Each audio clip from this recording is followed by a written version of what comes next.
नमस्कार, मैं नाज़मीन खान और आप देख रहे हैं एसपीएन 9 न्यूज। बिहार में जनता दल यूनाइटेड के अंदर एक ऐसा बयान सामने आया जो बिहार की राजनीति में हड़कंप मचा गया। बिहार की राजनीति में जेडीयू पार्टी के अंदर ही दो फाड़ की स्थिति पैदा होने को नजर आई।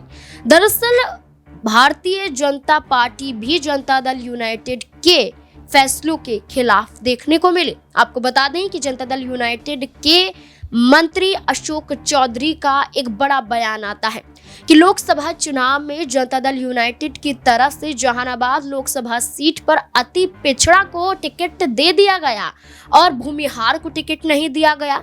ये नाराजगी इस कदर बढ़ी कि भूमिहार समाज ने यहाँ पर अति पिछड़ा उम्मीदवार को हरा दिया जहानाबाद में।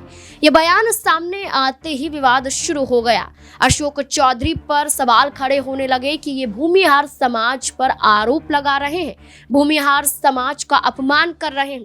अशोक चौधरी का जैसे ही ये बयान सामने आया, 2 दिन बाद बयान पलटता हुआ भी दिखाई दिया। अशोक चौधरी ने कहा कि उनकी जो पढ़ाई हुई है वो भूमिहार चेहरे के जरिए हुई है। अगर भूमिहार समाज का कोई मुझे नहीं पढ़ाता तो आज मैं इस मुकाम पर नहीं होता। तो दीक्षा की बात भी यहाँ पर अशोक चौधरी के जरिए बयान पलटने के आधार पर देखने को मिले। अब ये अशोक चौधरी वही हैं जो एक वक्त पर केंद्रीय मंत्री ललन सिंह के खिलाफ भी उतरते हुए नजर आए थे। 2023 का वो समय है जब जनता दल यूनाइटेड की मीटिंग हो रही थी।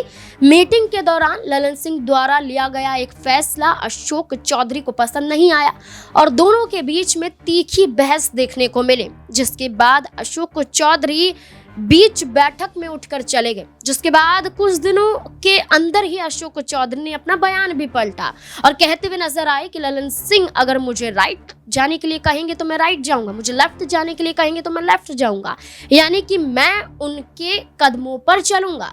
अब ललन सिंह पर 2023 में हुआ विवाद 2024 में भी उठ खड़ा हुआ है। ये दावा किया जा रहा है कि अशोक चौधरी का भूमिहार समाज पर हमला न सिर्फ एक समाज पर हमला है, बल्कि वो सीधे तौर पर ललन सिंह और अनंत सिंह पर निशाना साधते हुए नजर आ रहे हैं, क्योंकि अनंत सिंह वो चेहरा है जो बिहार के बाहुबली के रूप में देखे जाते हैं। अनंत सिंह वो चेहरा है जो लोकसभा चुनाव के मद्देनजर 15 दिन के लिए पैरोल पर बाहर आए थे और मुंगेर पर ललन सिंह के लिए प्रचार प्रसार किया था।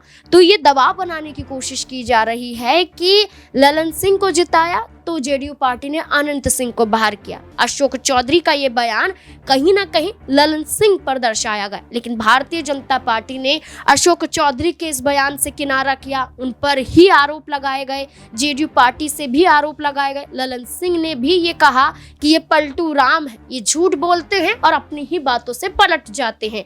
अब ये सवाल खड़ा हो गया है कि क्या ललन सिंह अपनी ही पार्टी के खिलाफ खड़े होते हुए नजर आए हैं।